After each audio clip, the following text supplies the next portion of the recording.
Good evening बच्चों। तो कैसे हैं आप सभी लोग। आप सभी का स्वागत है बच्चों आज की डाउटनट की लाइव क्लास में। तो बच्चों हम आज की क्लास में क्या करने वाले हैं। आज की क्लास में हम अपना जो चैप्टर है गुणनखंडन उसी को ही आगे बढ़ाने वाले हैं। अब उसके अंदर हम क्या क्या करने वाले हैं बच्चों, उसके अंदर आज देखिए हम क्या क्या करने वाले हैं। यहां पर हम करने वाले हैं बीजीय व्यंजकों का विभाजन, साथ ही साथ एक पदी का एक अन्य एक पदी से विभाजन और एक बहुपद का एक पदी से विभाजन। आ रही है बच्चों बात समझ में। ये तीनों ये किसके टॉपिक है, ये इसी के टॉपिक हैं, बीजीय व्यंजकों का विभाजन। मैंने आपसे कल कहा था कि कल हम ये टॉपिक स्टार्ट करने वाले हैं, तो अच्छे से रेडी रहिए बच्चों, ठीक है ना। तो वही मैं कह रहा हूं ये बहुत इंपॉर्टेंट टॉपिक है, ये आपका अभी भी काम आना है और जब 9th क्लास में आ जाओगे तब भी काम आएगा, ठीक है। और जब 10th क्लास में जाओगे तब भी काम आएगा, बिल्कुल दोनों बार काम आएगा, 9th में भी काम आएगा 10th में भी, ठीक है। बहुत ही इंपॉर्टेंट टॉपिक है। क्या है टॉपिक का नाम? टॉपिक का नाम है बीजीय व्यंजकों का विभाजन, जिसमें पहला क्या टॉपिक है, इसमें इसका सब टॉपिक है कि अगर हम एक पदी का एक अन्य एक पदी से विभाजन करें, यानी कि कोई एक पद वाला कोई व्यंजन है उसका हम विभाजन कर रहे हैं एक और पद वाले से, यानी कि एक पदी वाले से, ठीक है। और क्या है, एक बहुपद का विभाजन कर रहे हैं एक पदी से, ठीक है ना बच्चों। तो इस तरीके का अपने आज दो टॉपिक पढ़ने वाले हैं, तो दोनों टॉपिक एकदम मजे में पढ़ने वाले हैं, एकदम सारे के सारे क्वेश्चन करने वाले हैं और आपको सारी की सारी चीजें आज क्लियर हो जाएगी, ठीक है ना बच्चों। अच्छी तरीके से रेडी रहिए। तो चलिए बच्चों आगे बढ़ते हैं अपने आज के अनाउंसमेंट्स के साथ। शुरू करते हैं कि भैया कक्षा 9 का हिंदी माध्यम का वीआईपी कोर्स आ रहा है बच्चों, जो कि कब से शुरू हो रहा है आपका 18 मार्च 2021 से। कब से शुरू हो रहा है बच्चों? 18 मार्च 2021 से। ये जो कक्षा 9 का जो क्लास 9 का वीआईपी कोर्स है आखिर है क्या बच्चों? ये बच्चों आपके स्कूल एग्जाम्स में आपके अच्छे मार्क्स लाने के लिए पूरा का पूरा कोर्स है, जो कि आपके 18 मार्च 2021 से शुरू हो रहा है। कब तक चलेगा बच्चों? ये चलेगा आपकी 20 अप्रैल 2022 तक, यानी कि पूरे एक साल के लिए कोर्स है, बल्कि उससे भी ज्यादा ही है, ठीक है। तो इसमें क्या क्या सब्जेक्ट्स होंगे आप लोग के? इसमें बच्चों साइंस होंगे, मैथ्स होगा, इंग्लिश होगा, सोशल साइंस होगा, ये सारे के सारे सब्जेक्ट इसके अंदर होंगे। यानी कि टोटल जो आपके 4 सब्जेक्ट होते हैं इंपॉर्टेंट, कौन कौन से? साइंस हो गया, मैथ हो गया, इंग्लिश हो गया और सोशल साइंस हो गया, ठीक है। ये चारों के चारों सब्जेक्ट इस कोर्स के अंदर इंक्लूड होंगे, ठीक है। अब इस कोर्स में आप लोगों को क्या मिलने वाला है, इसके बारे में जान लेते हैं भाई साहब कि इस कोर्स में क्या मिलने वाला है। बच्चों इस कोर्स में आपकी क्लासेस चलेंगी, एक दिन में 3 क्लासेस चलेंगी। कितनी क्लास चलेंगी बच्चों? एक दिन में 3 क्लासेस और पूरे हफ्ते में टोटल 6 दिन चलेंगी। आ रही है बच्चों बात समझ में? आपकी पूरे हफ्ते में 6 दिन क्लासेस चलेंगी और एक दिन के अंदर आपकी 3 क्लासेस चलेंगी। इतनी बात सभी को क्लियर है बहुत ही अच्छी तरीके से, ठीक है। इसमें आपको होमवर्क दिया जाएगा, प्रॉपर नोट्स होंगे, स्लाइड्स होंगे, आपके टेस्ट गिवन होंगे, साथ ही साथ आपका वीकली मोटिवेशन होगा, गाइडेंस सेशन होंगे आपके प्रॉपर, ठीक है। प्रेफरेंस बुक और प्रीवियस ईयर क्वेश्चन, साथ ही साथ इंपोर्टेंट क्वेश्चन बैंक्स, ये सारी की सारी चीजें आप लोगों को इस कोर्स के अंदर मिलने वाली हैं। आप जान लेते हैं कि भाई साहब ये कोर्स क्यों सबसे अच्छा है, ठीक है। तो बच्चों टॉप टीचर्स आप लोगों को पढ़ाने वाले हैं इस कोर्स के अंदर, जिनको कई वर्षों का अनुभव है, ठीक है। डाउट क्लियरिंग सेशंस होंगे आपके, कई सारे क्वेश्चंस की, मतलब लाखों में क्वेश्चंस की वीडियो सॉल्यूशन ऑलरेडी है, ठीक है। और बच्चों जो आपकी क्लास में डाउट्स आएंगे, ठीक है, उनको भी क्लियर किया जाएगा। प्रॉपर आप लोग ये प्रैक्टिस कराई जाएगी, कैसे? होमवर्क देकर प्रॉपर, ठीक है, नोट्स देकर, इंपोर्टेंट क्वेश्चंस या फिर, ठीक है, और टेस्ट देकर। टेस्ट कैसे? कि भैया आपके साप्ताहिक टेस्ट होंगे, ठीक है, जो कि सिलेबस से रिलेटेड होंगे आपके, जो कि आपके सिलेबस चल रहा होगा, ठीक है, जिससे कि आपके रिवीजन में सहायता मिल जाए। प्रॉपर क्लासेस चलने वाली है बच्चों, 700 से भी ज्यादा क्लासेस होंगी आपकी, जिसके अंदर टीचर स्लाइड और आपका डेली होमवर्क भी होगा। आ रही है बच्चों बात समझ में? 700 से भी ज्यादा क्लासेस, ठीक है। प्रॉपर गाइडेंस होगी आपको, एग्जाम से रिलेटेड जो भी न्यूज होगी, एग्जाम से रिलेटेड जो भी आपकी स्ट्रेटेजी होगी, ठीक है, जो भी आपको मोटिवेशन की जरूरत पड़ेगी, वो सारी की सारी चीजें इस कोर्स के अंदर प्रोवाइड की जाएंगी, ठीक है बच्चों। तो बच्चों ये रहने वाले हैं आप लोग के teachers, physics teachers, chemistry teachers, biology teachers, maths teachers, English teachers और सोशल साइंस टीचर्स। आ रही है बच्चों बात समझ में? ये सभी के सभी रहने वाले हैं आप लोग के टीचर्स। ये जो पूरा का पूरा कोर्स है, इस कोर्स की फीस है बच्चों 3000 रुपए। क्या है कोर्स की फीस? 3000 रुपए, जहां पर एक साल का पूरा कोर्स है, जिसके अंदर आपका पूरा का पूरा पाठ्यक्रम आएगा विज्ञान का, गणित का, अंग्रेजी का और सामाजिक विज्ञान का। आ रही है बच्चों बात समझ में? किसका? विज्ञान का, गणित का, अंग्रेजी का और सामाजिक विज्ञान का आपका पूरा का पूरा पाठ्यक्रम आएगा, ठीक है ना? तो बच्चों अगर आपको इस वीआईपी कोर्स के बारे में कुछ भी जानकारी चाहिए तो आप इस नंबर पर मिस कॉल दे सकते हैं। जरा देखिए आपका नंबर क्या है। नंबर है आपका 01247158 क्या है बच्चों नंबर? आपका नंबर है 01247158 चीजें क्लियर हो गई बच्चों? तो चलिए जल्दी से पोल कर लेते हैं। तो बताएं बच्चों और कमेंट सेक्शन में बताएं बच्चों कि क्या आप कक्षा 9 वीआईपी कोर्स को ज्वाइन करना चाहेंगे? तो बताएं बच्चों, क्या आप कक्षा 9 वीआईपी कोर्स को ज्वाइन करना चाहेंगे? पोल में भी बताएं, कमेंट सेक्शन में बताएं, ठीक है ना बच्चों? और आप लोगों के लिए एक और अच्छी न्यूज है। क्या है बच्चों न्यूज ये है कि भाई साहब आपको 15 से 17 मार्च यानी कि आज 17 मार्च आज लास्ट डे है इसका, ठीक है, आपको 30% छूट दी जा रही है। क्या दी जा रही है बच्चों? 30% छूट दी जा रही है आपके कोर्सेज के ऊपर, ठीक है ना? अगर आप ये कूपन कोड अप्लाई करते हो, क्या कल्पना, KALPANA, क्या है बच्चों कूपन कोड? KALPANA। अगर आप ये कूपन कोड लगाते हैं तो बच्चों आपको 30% की छूट मिल जाती है, ठीक है ना? कितने परसेंट की छूट मिलती है बच्चों? 30% की, ठीक है? याद रखना बच्चों ये आज तक के लिए वैलिड है, कल से वैलिड नहीं होगा, ठीक है बच्चों? तो चलिए आगे बढ़ते हैं अपने आज के टॉपिक पर। भाई साहब अपना टॉपिक क्या आज का? आज का टॉपिक है बीजीय व्यंजकों का विभाजन। अभी तक हम यही करते हुए आए हैं, गुणनखंड करते हुए आए हैं, ठीक है? अब यहां पर क्या करना है? इनका विभाजन करना है। कैसे करना है? भाग देकर। कैसे करना है बच्चों? भाग देकर विभाजन किस तरीके से किया जाता है? जैसे कि मान लो आप क्या करते हो, आपने किसी भी नॉर्मल संख्या को विभाजन कर लो। जैसे कि आप 40 से भाग दे रहे हो किसको? 5 को। क्या कर रहे हो बच्चों? 40 से भाग दे रहे हो किसको? 5 को। आप 40 को लिख क्या सकते हो? मुझे जरा बताओ। 40 को लिख सकते हो 2 गुणा 2 गुणा 2 गुणा 5 लिख सकते हो ना, ठीक है? 5 क्या लिख सकते हो बच्चों? 5 लिखोगे, सीधी सी बात है। तो क्या लिखोगे? 40 बटे अगर 5 करना पड़ेगा तो बटे में 5 लगाना पड़ेगा। 5 से 5 गया तो आपके पास क्या रहेगा? आपके पास रहेगा 8, यानी कि 2 गुणा 2 गुणा 2 यानी कि 8, ठीक है? तो जिस तरीके से हम बच्चों अंकों का विभाजन करते हैं, अंकों को भाग देते हैं, ठीक है, उसी तरीके से यहां पर हम बीजीय व्यंजकों का विभाजन करेंगे। कि मान लो अगर आपके पास कोई भी अचर पद दिए गए हों, ठीक है, उन अचर पदों को किस तरीके से विभाजित किया जाए, किस तरीके से उनका विभाजन किया जाए, ये सभी की सभी चीजें आज के लेक्चर में आप सीखने वाले हो बच्चों। कि बीजीय व्यंजकों का विभाजन किस तरीके से किया जाता है। क्या कह रहा हूं मैं? कि बीजीय व्यंजकों का विभाजन किस तरीके से किया जाता है, आप पूरा अच्छी तरीके से समझने वाले हो, ठीक है? यहां पर सारी की सारी चीजें क्लियर हो रही है। मान लो अगर यहां पर मैं 40 से 5 को भाग दिया, मान लो मैंने इसी के साथ लगा दिया कि भाई साहब 40x को भाग देना है आपको 5 से। क्या कह रहा हूं? 40x को भाग देना है आपको 5 से। तो अब 40x को क्या लिखोगे? लिखोगे 2 गुणा 2 गुणा 2 गुणा 5 गुणा x, बस। इसके अलावा और क्या लिखोगे? इसके अलावा कुछ और थोड़ी लिखोगे। अरे भाई साहब आपके पास लिखा था 40x, 40x को क्या लिखा आपने? 40 को क्या लिख सकते हो? 2 गुणा 2 गुणा 2 गुणा 5 गुणा x, ठीक है? 5 को क्या लिखोगे? बट्टे में 5 लगा दो, बस 5 हो जाएगा। 5 को भाग दे रहे हो, कितना आ जाएगा आपके पास? 2 गुणा 2 गुणा 2 कितना होता है? 8 होता है, तो यानी कि 8x। सिंपल सी चीज है ना, कितनी क्लियर सी चीज है। तो यही चीज बस मेरे को आपको आज समझानी है।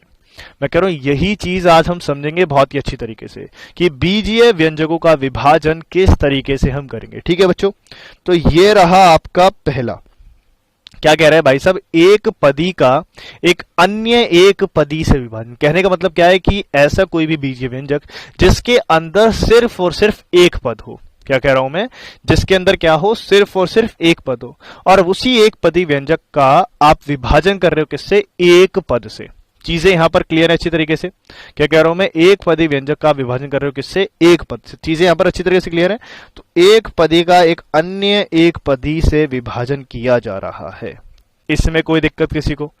यहां पर किसी को भी कोई दिक्कत नहीं ना? तो वही चीज मैं आप लोगों को समझा रहा हूं कि एक पदी का एक अन्य एक पदी से विभाजन कर रहे हैं आप। जरा देखिए, जैसे कि यहां पर एग्जाम्पल दिया हुआ है 6x की क्यूब, भाग कर रहे हो उसको 2x से। मैं क्या कह रहा हूं? 6 6x की क्यूब को भाग कर रहे हो किससे? 2x से। यानी कि 6x की घात 3 को आप भाग दे रहे हो किससे? 2x से। तो किस तरीके से भाग दोगे जरा यहां पर समझना। जरा देखो, ये 6x की घात 3 ये क्या है? एक पद ही तो है पूरा का पूरा। ये जो 2x है, 2x क्या है? पूरा का पूरा एक पद ही तो है। तो आप एक पद को, एक दूसरा पद है, मतलब एक कोई दूसरा पद है लेकिन है तो वो एक ही पद ना, एक पद ही है वो व्यंजन। तो एक पद को आप एक पद से भाग दे रहे हो। तो यहां पर हम इसके बारे में जानेंगे। ठीक है, आ रही है बच्चों बात समझ में? तो जरा ध्यान से देखना, पूरे के पूरे कॉन्सेप्ट को अच्छे से क्लियर हो जाएगा अगर यहीं पर समझोगे। तो अगर हल्का सा भी ध्यान भटका, इधर उधर गया, खेल खत्म, बिल्कुल खेल खत्म। ध्यान रखना इस बात का। इसीलिए अपना पूरा का पूरा ध्यान यहां पर रखिए। जरा देखिए क्या कर रहे हैं हम 2x और 6x की घात 3 को अखंडनीय गुणनखंड रूपों में लिख सकते हैं। अरे भाई साहब, इतना कुछ अलग नहीं है। हमने क्या करा? हमने गुणनखंड में लिखा था ना। हमने इससे पहले क्या कर रहे हैं? हमने गुणनखंड करना सीख रखा है। तो वही चीज तो है और है क्या? वही चीज तो है और है क्या? आपने क्या लिख रहा? 2x को क्या लिख लिया बच्चों? 2 गुणा x। 6x की घात 3 को क्या लिख सकते हो? 2 गुणा, क्योंकि 6 कितना होता है? 2 तिया 6 होता है। बिल्कुल अच्छी सी बात है। 2 तिया 6 तो 2 गुणा 3 गुणा x गुणा x गुणा x। इसीलिए पहले हमने गुणनखंड समझा कि भाई साहब गुणनखंड किस तरीके से किया जाता है। ठीक है, अब हम क्या सीख रहे हैं? अब हम सीख रहे हैं विभाजन करना। तो इसीलिए पहले हमने गुणनखंड सीखा था। तो इसलिए हमने यहां पर 2x को लिखा 2 गुणा x। 6x की घात 3 को लिखा बच्चों 2 गुणा 3 गुणा x गुणा x गुणा x। यहां पर चीजें क्लियर है। अब हम क्या करने वाले हैं? अब जरा देखो ध्यान से। अब हम 2x को अलग करने के लिए 6x की घात 3 के गुणनखंडों के समूह बनाएंगे। क्या कराएंगे बच्चों? समूह बनाएंगे। जरा एक चीज को यहां पर समझ लेना। आप यहां पर जिस किसी से भी भाग दे रहे हो, कह रहा हूं ना मैं, जिस किसी पद से भी भाग दे रहे हो, डेफिनेटली वो पद ऊपर वाले में। यानी कि देखो बच्चों क्या होता है, जब आप किसी को भाग देते हो, जैसे कि मान लो ये लिखा हुआ है 6x की घात 3 बटे 2x। तो इसको हम क्या बोलते हैं? इसको बोलते हैं हम अंश। भिन्न में हमने पढ़ा था अच्छी तरीके से। और इसको बोलते हैं हर। तो मैं कह रहा हूं जब भी आप भाग दोगे, यानी कि हर जो होगा वो डेफिनेटली आपके अंश के अंदर छुपा होगा। पक्की बात है ये, बिल्कुल पक्की बात। आ रही है बच्चों बात समझ में? क्या कह रहा हूं मैं आपसे कि आपके पास जितने भी क्वेश्चन आएंगे उन सभी में जो आपके पास हर होगा वो आपके अंश में पक्का होगा। लिख लो इस बात को, बिल्कुल होगा पक्का। मैंने कह दिया होगा तो मतलब होगा। ठीक है, तभी आप भाग पर पाओगे। ठीक है ना? तो क्या लिखा आपने? आपने लिखा 2x को अलग करने के लिए 6x की घात 3 के गुणनखंडों को एक समूह में बनाते हैं। तो हमने इसका एक समूह बना लिया जिसके अंदर हमने क्या कर दिया? हमने 2x को अलग कर लिया। जरा ध्यान से देखो, ये 2 गुणा x एक साथ लिख लिया, ये 2 गुणा x था, इसको एक साथ लिख लिया। बाकी के जो दोनों x हैं उसको और 3 को एक साथ लिख लिया। ये रहा, दिखाई दे रहा है ना यहां पर? आपने 2 गुणा x को एक साथ अलग कर लिया और बाकी जो बचे हुए थे उन सभी को अलग कर लिया। ठीक है, तो आपने लिख लिया 2x इंटू ये क्या बन जाएगा? 3x का स्क्वायर। तो आपने लिख लिया इसको अलग। तो जब आप 6x की क्यूब, जरा देखिए यहां पर, जब आप क्या करोगे 6x की क्यूब को भाग दोगे 2x से, तो आप 6x की घात 3 को क्या लिख सकते हो? आप लिख सकते हो 2x गुणा 3x स्क्वायर बटे 2x। क्या होगा ये? 2x से 2x कट जाएगा, बचेगा आपके पास बचेगा 3x स्क्वायर। चीजें क्लियर हुई बच्चों? यहां पर नहीं हुई? मैं एक बार वापस से आप लोगों को समझा रहा हूं। वापस से पूरी चीज को ध्यान समझो। बहुत ही आसान चीज, बेहद आसान चीज। फिर हम इसके क्वेश्चंस करेंगे, तो इनके क्वेश्चंस करने के लिए भी रेडी हो जाओ। जरा देखिए क्या लिखा हुआ है आपके पास? 6x की घात 3, इसको भाग देना था 2x से। आपने क्या करना है? आपने पहले गुणनखंड करना है दोनों के, यानी कि अंश का भी गुणनखंड करना है और हर का भी गुणनखंड करना है। ठीक है, 3 इसको भाग देना था 2x से। आपने क्या करना है? आपने पहले गुणनखंड करना है दोनों के, यानी कि अंश का भी गुणनखंड करना है और हर का भी गुणनखंड करना है। ठीक है, और अंश का गुणनखंड इस तरीके से करना है कि जो आपका हर हो, मैं ये कह रहा हूं जो आपका अंश है उसका गुणनखंड इस तरीके से करना है कि जो आपका हर हो वो उसके अंदर ऑलरेडी होगा, डेफिनेटली होगा। ठीक है, आपको बस उसको अलग निकाल के रखना है और बाकी सबको अलग रखना है। जैसे कि आपने यहां पर देखा कि 6x की घात 3 को भाग दिया आपने 2x से, 2x को आपने अलग लिख लिया 2 गुणा x, और 6x की घात 3 को लिख लिया 2 गुणा 3 गुणा x गुणा x गुणा x। ठीक है, समझ में आ रही है ना? तो आपने यहां पर लिख लिया है 6x की घात 3। ठीक है, उसको क्या लिख लिया? 2 गुणा 3 गुणा x गुणा x गुणा x। ठीक है, तो आपने यहां पर 6x की घात 3 में से 2x को अलग निकाला है, जो बाकी बचा हुआ था उसको अलग लिख लिया। तो 2x जब अलग निकाला तो बाकी बचा हुआ क्या है? बाकी बचा हुआ आपके पास 3x स्क्वायर। क्या बच रहा है बच्चों अलग? ये रहा यहां पर 3x स्क्वायर। आपने सीधा सीधा इसको भाग दे दिया 2x से, तो आपके पास 2x से 2x कट गया, बच क्या रहा है आपके पास 3x स्क्वायर। तो यहां पर ये चीजें क्लियर हो रही होंगी बच्चों, ठीक है ना।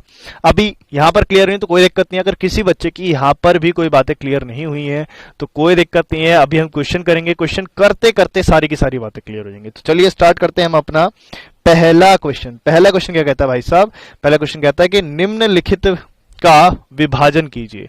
क्या करना है अपने को इसका विभाजन करना है। जरा देखिए बच्चों क्या लिखा हुआ है आपके पास, पहला यहां पर लिखा हुआ है ये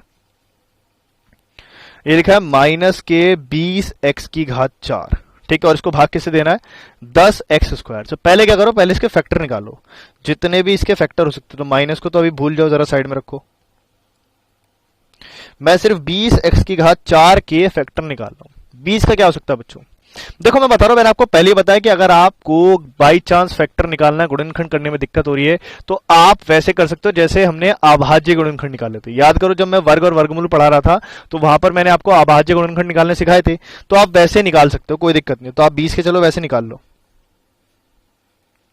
क्या हो जाएगा, ये जाएगा 2 से 10 बार, ठीक है, फिर 2 से कितनी जाएगा 5 बार जाएगा, फिर 5 से जाएगा 5 एकम 5, तो कितना आ गया बच्चों आपके पास 2 गुणा 5, ठीक है, गुणा। अब x कितनी बार है बच्चों, x से 4, क्योंकि x की घात कितनी है, x की घात है 4, तो आपको क्या लिखना पड़ेगा x गुणा x गुणा x गुणा x। तो चीजें यहां पर क्लियर हो रही है। तो 4 बार आपके पास x आ गया, आपके पास 20x की घात 4 अलग आ चुका है, ठीक है। अब आपको अलग क्या निकालना है ऊपर से, जरा देखो, आपको ऊपर से अलग निकालना है 10x की घात 2 में। क्या निकालना है आपको 10x की घात 2 को अलग निकालना है। मैंने अभी जस्ट समझाया ना कि अगर आपको एक पद से एक पद को भाग देना है तो अंश में ही आपका हर छुपा होगा। बिल्कुल सही बात कही है मैंने आपसे कि आपके अंश में ही आपका हर छुपा होगा, ठीक है। तो जब अंश में हर छुपा होगा भाई साहब, तो अपने लिए तो क्वेश्चन आसान हो गया। करना क्या है अपने को जो हर है उसको साइड में निकाल लो, बाद में हर से हर काट दो, बच गया जो वो अपना आंसर। तो जरा देखिए 10 कैसे आता है, 10 बच्चों आता है 2 पंजे 10 से। तो अगर मैं इन दोनों को अलग लिख लूं और साथ में क्या है x स्क्वायर, तो यानी कि 2x ले लूं।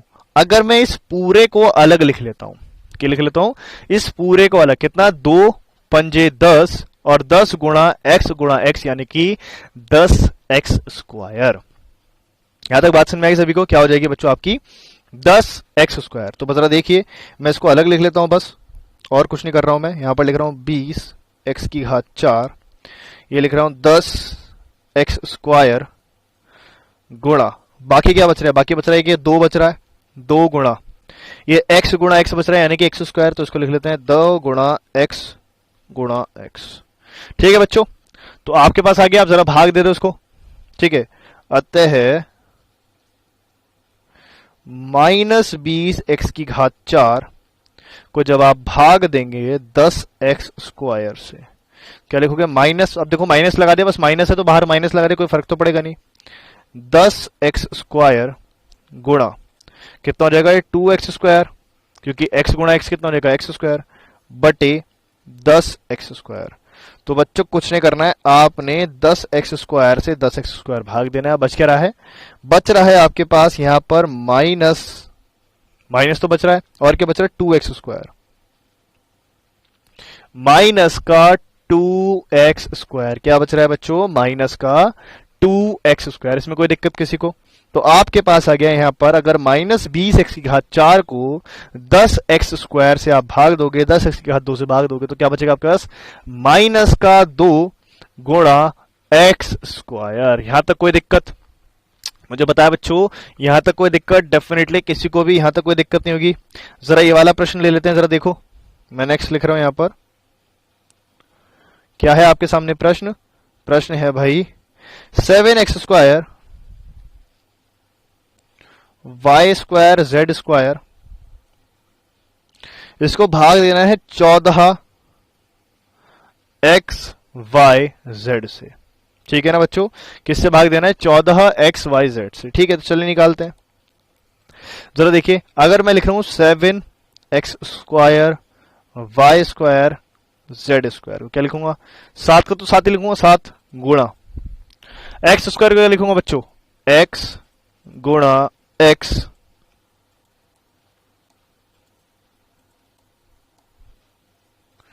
गुणा वाई गुणा जेड गुणा जेड। चीजें समझ में आ रही है?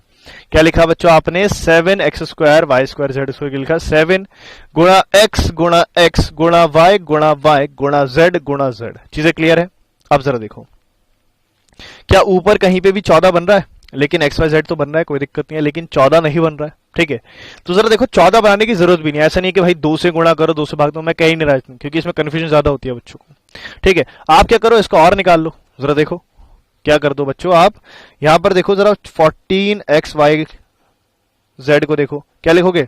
14 क्या लिख सकते हो बच्चों? 2 गुणा 7 गुणा x गुणा वाई गुणा जेड। क्या करो, दोनों को भाग दे देते हैं। चलिए देखते हैं क्या लिखोगे बच्चों। आप लिखोगे यहां पर कि 7x² Y square Z square बटे 14x yz बराबर कर देते हैं। क्या लिखोगे इसको? 7 गुणा x गुणा y गुणा z बटे में 2 गुणा 7 गुणा x गुणा y गुणा z। चीजें क्लियर है? तो जो जो चीजें कट रही है उनको काट देते हैं बच्चों। 7 से 7 कट गया, x से x कट गया, एक y से y कट गया, एक z से z कट गया। अब जो जो बच गए हैं उनको लिख लो बड़े मजे में। क्या करना है? जो जो बच गए हैं उनको लिख लो। जरा देखो ऊपर क्या बच रहा है? ऊपर बच रहा है x y z। क्या बच रहा है बच्चों ऊपर? x y z। तो लिख लेता हूं मैं यहां पर x y z। नीचे क्या बच रहा है? नीचे बच रहा है सिर्फ और सिर्फ 2। तो आपके पास क्या गया? x y z divided by 2, यानी कि x y z बटे में 2। चीजें यहां पर समझ में आ रही है? जब आपने 7x² Y square Z square को भाग दिया किससे बच्चों? 14x y z से। किससे भाग दिया आपने? 14x y z से। तो आपके पास क्या बचा है? x y z बटे 2। कैसे बचा जरा देखो, आपने पहले 6x² Y square Z square के फैक्टर निकाल लिए, इसके सारे गुणनखंड निकाल लिए, जो कि कितना है? 7 गुणा x गुणा y गुणा z। ठीक है, यार चीजें समझ में आई? ठीक है, आपने फिर 14xyz का निकाला, जो कि कितना आ रहा है? 2 गुणा 7 गुणा x गुणा y गुणा z।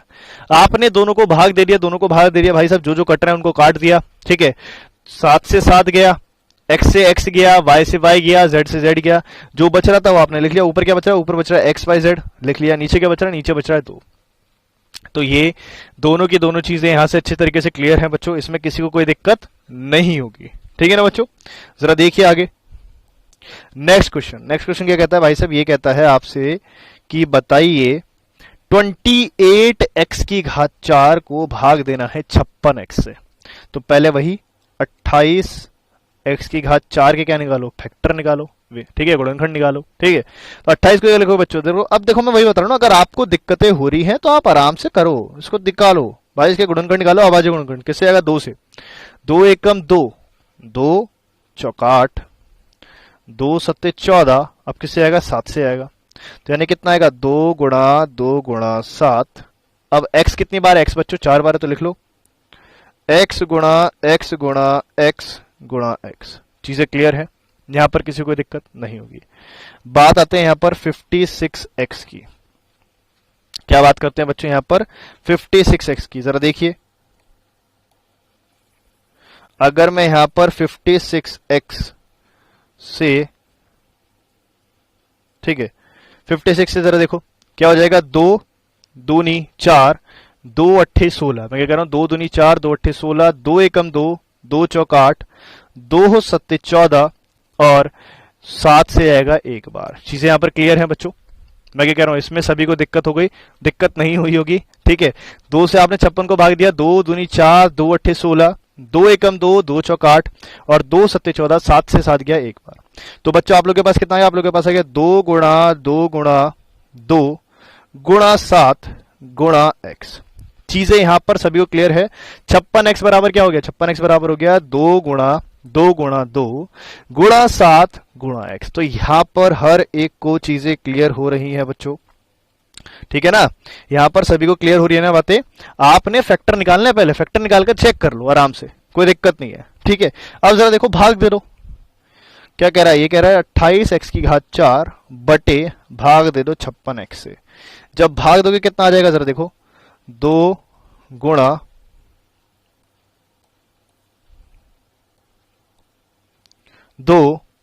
7 गुणा x गुणा x गुणा x गुणा x बटे, बटे में क्या है 2 गुणा 2 गुणा 2 गुणा 7 गुणा x। इसमें कोई दिक्कत, डेफिनेटली यहां पर किसी को भी कोई दिक्कत नहीं होगी। ठीक है, जरा देखिए एक बार, एक मिनट ऊपर, हाँ ठीक है सही है। तो जो जो कट रहा है उसको काट दीजिए। क्या दिख रहा है, 2 से 2 कट रहा है, बिल्कुल सही बात। इस 2 से ये 2 कट रहा है, बिल्कुल। 7 से 7 कट रहा है, बिल्कुल सही बात। इस x से x कट रहा है, ठीक है ना। जो जो कट रहा है उसको काट दो, जो बच रहा है उसको लिख लो। जरा देखो क्या क्या बच रहा है आपके पास, बच रहा है यहाँ पर, ऊपर बच रहा है यहाँ पर x गुणा x गुणा x, जो कि क्या हो जाएगा आपकी x की घात 3 बटे, बटे में क्या आ जाएगा आपके, आ जाएगा 2। तो यानी कि x की घात 3 बटे 2 क्या आया, जब आपने 28x की घात 4 को भाग दिया है बच्चों 56x से। तो चीजें समझ में आ रही हैं, जब आपने 56x की घात 4 को भाग दे दिया है किससे, 28x की घात 4 को भाग दे दिया किससे, 56x से, तो बच्चों आपके पास कितना है, x की घात 3 बटे 2। चीजें अच्छी तरीके से क्लियर। नेक्स्ट देखो, नेक्स्ट ये रहा आप लोगों के सामने कि दिया हुआ है 34 x की घात 3 y की घात 3 z की घात 3, ठीक है, बटे 51 x y की घात 2 z की घात 3। तो कुछ नहीं करना, सभी को लिखना है प्रॉपर। अब अगर 34 के फैक्टर निकालने हैं भाई साहब, 34 के निकालने तो जरा देखिए, 2 एकम 2, 2 सत्ते 14, अब 17 तो किसी जाएगा नहीं, सीधा सीधा 17 से आएगा, ठीक है। और अगर आपको निकालने हैं 51 के भाई साहब, 51 के भी निकाल लीजिए, यहीं पर निकाल लेते साइड में 51 के, ठीक है। तो ये हो जाएगा, यहां से कितनी बार जा रहा है, ये जाएगा 3 बार, 3 एकम 3, 3 सत्ते 21, और ये 17 बार गया एक बार, ठीक है। तो बच्चों यहां तक चीजें क्लियर हैं। जरा देखिए 34 को लिख सकते हो 2 गुणा 17 गुणा x की घात 3 को लिख सकते हो x गुणा x गुणा y की घात 3 को लिख सकते हो y गुणा y, ठीक है, ठीक है बच्चों। और z को क्या लिख सकते हो बच्चों, z गुणा z, इसमें कोई दिक्कत। 34 को लिख सकते हो बच्चों 2 गुणा 17, ठीक है। x की घात 3 को लिख सकते हो x गुणा x, y की घात 3 को लिख सकते हो y गुणा y, और z की घात 3 को लिख सकते हो बच्चों z गुणा z, ठीक है। 51 को लिख सकते हो बच्चों 3 गुणा 17 गुणा x गुणा y की घात 2 को लिख सकते हो बच्चों y गुणा z की घात 3 को क्या लिख सकते हो बच्चों z गुणा z। चीजें क्लियर है यहां पर, इसमें किसी को कोई दिक्कत डेफिनेटली नहीं होगी, ठीक है। तो बच्चों जो जो चीजें कट रही हैं उनको काट दीजिए। 17 से 17 चला गया, ठीक है। आप देखिए x से x चला गया, ये y से y चला गया, इस वाले y से ये y चला गया, और ये z से ये तीनों के तीनों z जा रहे हैं, ये देखिए तीनों के तीनों z। बच क्या रहा है अब आपके पास, जो जो बच रहा है उसको लिख लेते हैं। तो क्या बच रहा है, 2 गुणा, ये दोनों के दोनों x बच रहे हैं, यानी कि x गुणा x, ये वाला y बच रहा है, इसको लिख लेते हैं गुणा में y, बटे में 3 बच रहा है, 3 गुणा, और क्या बच रहा है, और कुछ नहीं बच रहा है, बाकी सारे के सारे गए, ठीक है। ऊपर क्या बच रहा है, ऊपर बच रहा है 2 गुणा x गुणा y, नीचे का बच रहा है 3, बस, ठीक है बच्चों। यहां तक चीजें क्लियर है। तो बच्चों आप लोग के पास बच क्या रहा है, आप लोग के पास बच रहा है 2x स्क्वायर y बटे 3। तो जब आप 34 x की घात 3, y की घात 3, z की घात 3 बटे 51 x y स्क्वायर z की घात 3, ठीक है, इसको भाग दोगे किससे, 51 x y स्क्वायर z की घात 3 को भाग दोगे, इससे भाग दोगे, तो आपके पास आएगा 2x स्क्वायर y बटे 3। यहां तक सारी की सारी चीजें क्लियर है। 34 x की घात 3, y की घात 3 गुणा z की घात 3 को भाग दे रहे हो, तो क्या आ रहा है आपके पास 2x स्क्वायर y अपॉन 3। चलिए बच्चों नेक्स्ट देखिए, ठीक है।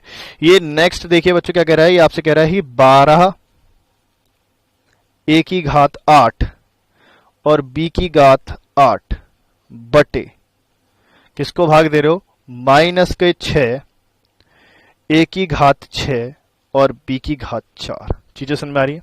आप इसको भाग दे रहे हो किसको, 12 a की घात 8 b की घात 8 बटे माइनस का 6 a की घात 6 और b की घात 4। ठीक है बच्चों, इसको जल्दी से स्क्रीनशॉट ले लो। मैं क्या कह रहा हूं आप लोगों से, इसका जल्दी से स्क्रीनशॉट ले लो। ये क्वेश्चन आप लोगों को करना है। ठीक है, आप लोगों का पहला होमवर्क है। हाँ पहला, अभी कई सारे होमवर्क बाकी हैं बिल्कुल। ठीक है, इसका जल्दी से स्क्रीनशॉट लो। अभी जरा देखो, इतनी सारी प्रैक्टिस कर ली है हमने, सेम वही काम करना है। इसके फैक्टर निकालने, फैक्टर निकाल के इसको सॉल्व करना है। ठीक है, तो बच्चों इसका स्क्रीनशॉट ले लो। 12 a की घात 8 b की घात 8, इसको भाग देना है माइनस के 6 a की घात 6 और b की घात 4 के। ठीक है, स्क्रीनशॉट ले लिया होगा सभी ने। चलिए बच्चों नेक्स्ट देखते हैं। नेक्स्ट देखते हैं कि भैया आपका एक बहुपद का एक पदी से विभाजन। अभी हमने क्या पढ़ा था, अभी हमने पढ़ा था कि भाई साहब एक पदी का एक पदी से विभाजन। लेकिन अब क्या पढ़ रहे हैं बच्चों हम, अब पढ़ रहे हैं एक बहुपद का एक पदी से विभाजन। यानी कि इस बार कई सारे पद होंगे जिनको आप सिर्फ किससे विभाजित करोगे, सिर्फ एक पद से विभाजित करोगे। आ रही है बच्चों बात समझ में? आपके पास यहां पर कई सारे पद हैं जिसको आप किससे विभाजित कर रहे हो, सिर्फ और सिर्फ एक पद से। जैसे कि देखो, कह रहा है कि 4y स्क्वायर प्लस के 4y क्यूब प्लस के 5y स्क्वायर प्लस 6y, इसको आप भाग दे रहे हो किससे, 2y से। आ रही है बच्चों बात समझ में? 4y cube plus 5y square plus 6y, इसको आप भाग दे रहे हो किससे, 2y से। ठीक है, जब आप इसको 2y से भाग दे रहे हो तो क्या आ रहा है आप लोगों के पास, जरा चीजों को ध्यान से देखिए बच्चों। आप लोगों को देखो जरा, आपने क्या करा, इसको इससे भाग दिया। आपने यहां पर 2y को क्या करा बच्चों, अलग अलग भाग दे दिया है। क्या कर दिया, 2y को जरा देखो, सीधी सी बात है, जब 2y को आप पूरे को भाग दे रहे हो तो ऊपर क्या प्लस प्लस लगे हुए, यहां पर बहुपद हैं, कई सारे पद हैं। जब उन बहुपद को आप एक साथ भाग दे सकते हो तो उन बहुपद को आप अलग अलग भी भाग दे सकते हो। ठीक है ना, तो यही चीज लिखा है यहां पर कि 4y की क्यूब प्लस के 5y स्क्वायर प्लस 6y को भाग दिया आपने किससे, 2y से। बटे में क्या आ गया, बटे में आ गया 4y की क्यूब बटे 2y प्लस के 5y स्क्वायर बटे 2y प्लस के 6y अपॉन 2y। आपने क्या करा, सबको अलग अलग भाग दिया। तो बच्चों ध्यान से देखिए जरा, यहां पर कितना है, यहां पर आ गया 2y का स्क्वायर प्लस के 5 अपॉन 2y प्लस का 3। आ रही है बात समझ में? जरा देखो ध्यान से, क्या लिखा है आपके पास, लिखा है 4y की घात 3। तो 4 को क्या लिख सकते हो, जरा देखो, ये लिखा है 4y की घात 3 बटे 2y। इसको क्या लिख सकते हो बच्चों, इसको लिख सकते हो 2 गुणा 2 गुणा y गुणा y गुणा y बटे क्या है, 2 गुणा y। तो 2 से 2 गया, इस y से इस y गया। ठीक है, तो आपके पास क्या आ गया, 2y स्क्वायर। क्या आ गया बच्चों, 2y गुणा y कितना हो जाएगा, y स्क्वायर, यानी कि 2y स्क्वायर प्लस 5 बटे 2 तो है ही आपके पास, ये y स्क्वायर है, नीचे y है, एक y से एक y गया तो कितना आ गया बच्चों, 5 बटे 2y और 6y बटे 2y, तो y से y गया, कितना आ गया आपके पास, 2 3 6 यानी कि 3। तो सीधी सी बात क्लियर हो गई बच्चों, कितना आ गया आपके पास, 2y स्क्वायर प्लस के 5 अपॉन 2y प्लस के 3। यहां पर किसी को भी कोई दिक्कत है?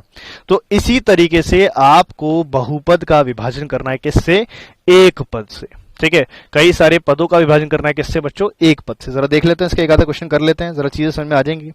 जरा देखिए क्या लिखा है, यहां पर लिखा हुआ है भाई साहब कि 8 गुणा में, बड़ा खतरनाक सा लग रहा है ना कि भाई पता नहीं क्या लिख रखा है, एक्स का क्यूब, वाई का स्क्वायर, जेड का स्क्वायर, बहुत ही ज्यादा खतरनाक सा दिखाई दे रहा है। ऐसा कुछ लग रहा होगा भाई, कुछ खतरनाक सा, बिल्कुल लग रहा है खतरनाक, मुझे भी डर लग रहा है कि भाई कैसे करेंगे इस क्वेश्चन को।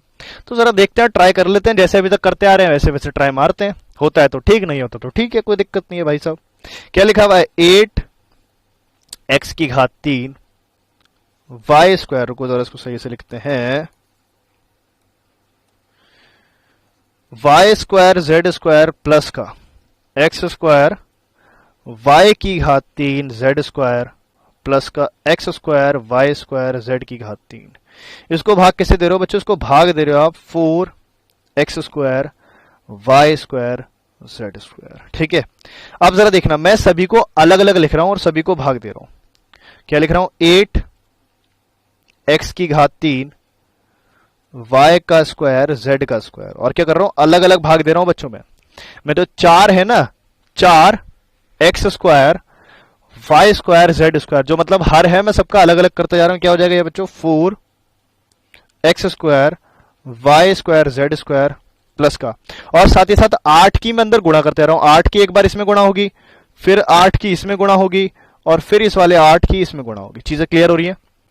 तो इस तरीके से गुणा होती जाएगी, तो क्या हो जाएगा 8 एक्स स्क्वायर वाई की घात 3 जेड का स्क्वायर बटे 4 X square Y square Z square plus 8 X square Y square Z की घात 3 बटे 4 X square Y square Z square.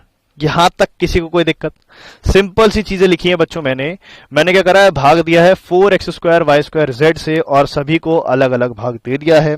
तो आप यहां पर चीजें समझ गए होंगे। जरा देखिए, जब मैं 4 से 8 को भाग दूंगा कितना जाएगा? ये 2 बार जाएगा। सीधी सी बात है, तो मैं लिख लेता हूं यहां पर 2। ध्यान से देखो यहां पर क्या लिखा है, यहां पर वाई स्क्वायर, यहां पर वाई स्क्वायर, ये वाई स्क्वायर से वाई स्क्वायर कैंसिल, यहां पर जेड स्क्वायर, यहां पर जेड स्क्वायर, जेड स्क्वायर से जेड स्क्वायर कैंसिल, भाग दे रहे हो ना, सीधी सी बात है। ऊपर क्या लिखा है? ऊपर लिखा है एक्स की घात 3। कितना लिखा है बच्चों? ऊपर एक्स की घात 3, नीचे क्या लिखा है? एक्स की घात 2। ठीक है, क्या लिखा है ऊपर बच्चों? एक्स की घात 3, नीचे लिखा है एक्स की घात 2। याद करो क्या होता है, जो नीचे वाली घात होती है वो ऊपर आ जाती है और माइनस में हो जाती है। क्या लिखोगे? एक्स की घात 3 गुणा एक्स की घात माइनस 2, और हमको पता है जब आधार सेम होता है तो घातें जुड़ जाती हैं। तो क्या लिखोगे बच्चों? एक्स की घात 3 माइनस के 2 यानी कि एक्स की घात 1। कुछ याद आई बात या नहीं आई? कुछ याद आई बात या नहीं? घात और घातांक के अंदर हमने अच्छे से पढ़ा है कि अगर नीचे लिखी हुई है तो उसको ऊपर ला सकते हैं। ऊपर लाए तो कितना हो गया? एक्स की घात माइनस के 2। कितनी हो गई बच्चों? एक्स की घात माइनस के 2। और जो उनका आधार जब उनका सेम है तो क्या होती है? घातें जुड़ जाती हैं। तो घातें जुड़ गई। 3 माइनस 2 कितना हो गया बच्चों? 1 आ गया। तो कितना आ गया आपके पास? 2x प्लस का। ध्यान से देखो, 4 से 8 गया 2 बार, बिल्कुल सही बात। एक्स स्क्वायर से एक्स स्क्वायर गया, जेड स्क्वायर से जेड स्क्वायर गया। इस बार क्या बचा है? इस बार बचा है आपके पास 4 वाई की क्यूब बटे 4 वाई स्क्वायर। सेम चीज होगी बिल्कुल। ऊपर क्या है? वाई की क्यूब है बटे वाई का स्क्वायर है। ठीक है, अगर ऐसे समझ में नहीं आते तो भाई साहब ऐसे समझ लो। जरा देखो यहां पर समझ लो कि अगर लिखा है वाई की क्यूब, क्या लिख सकते हो उसको? वाई गुणा वाई बटे में क्या लिखा है? वाई का स्क्वायर, इसको लिख सकते हो वाई गुणा वाई। तो बस वाई से वाई गया, एक वाई से एक वाई गया, क्या बचा बच्चों को? सिर्फ और सिर्फ वाई। तो चीजें क्लियर हो गई। क्या आ गया? 2y प्लस का, ये 4 से 8 गया 2 बार, ये एक्स स्क्वायर से एक्स स्क्वायर गया, वाई स्क्वायर से वाई स्क्वायर गया। ऊपर क्या है? ऊपर है z की क्यूब और नीचे है z स्क्वायर। ठीक है ना बच्चों? ऊपर है z की क्यूब, नीचे है z स्क्वायर। तो बस z क्यूब से z स्क्वायर गया, तो कितना बचा बच्चों? 2z। सभी में 2 कॉमन आ रहा है, तो 2 को बाहर ले लो। क्या आ जाएगा आपके पास? 2x प्लस का y प्लस का z। एक बार देख लो बच्चों वापस इस क्वेश्चन को पूरा का पूरा। एकदम सिंपल सा क्वेश्चन था जो हमको इतना खतरनाक से दिखाई दे रहा था कि भाई साहब 8 एक्स की घात 3, ये पूरा का पूरा था ना, ब्रैकेट के बाहर था 8, तो हमने 8 के अंदर गुणा करते चले गए और 4 X square Y square Z square से भाग देना था। इन सभी को अलग अलग करते चले गए। तो अलग अलग किया आपने, इसको काटा पीटी करी पूरा का पूरा, और आपके पास कितना आ गया? 2 गुणा एक्स प्लस के वाई प्लस के जेड। ठीक है बच्चों, यहां तक बातें सारी की सारी क्लियर होती हैं। तो आप लोगों के लिए होमवर्क है, जरा देखो वापस से एक और होमवर्क कि भाई साहब आपको विभाजित करना है 10y 6y प्लस का 21, भाग कैसे देना है? 5 गुणा 2y प्लस का 7। ठीक है, स्क्रीनशॉट ले लो इसका जल्दी से बच्चों, इसका स्क्रीनशॉट ले लो जल्दी से। और बच्चों आज का हम यहीं पर खत्म करते हैं। ठीक है ना, हमने कई सारे क्वेश्चंस कर लिए। ठीक है, एक पदी का एक पदी से विभाजन करना सीख लिया है, बहुपदी का एक पदी से विभाजन करना सीख लिया। कल को बच्चों हम क्या सीखने वाले हैं? बहुपद का बहुपद से विभाजन। ठीक है, पहले इनके क्वेश्चंस की अच्छे से प्रैक्टिस करेंगे, फिर उसके बाद सीखेंगे हम कि भाई साहब बहुपद का बहुपद से विभाजन किस तरीके से किया जाता है। ठीक है ना बच्चों, तो बस आज के लिए इतना ही करते हैं। बाकी कल मिलते हैं अपन सेम टाइम पर और अच्छे अच्छे क्वेश्चंस के साथ और किसी एक नए टॉपिक के साथ। ठीक है ना बच्चों, ओके बच्चों, बाय।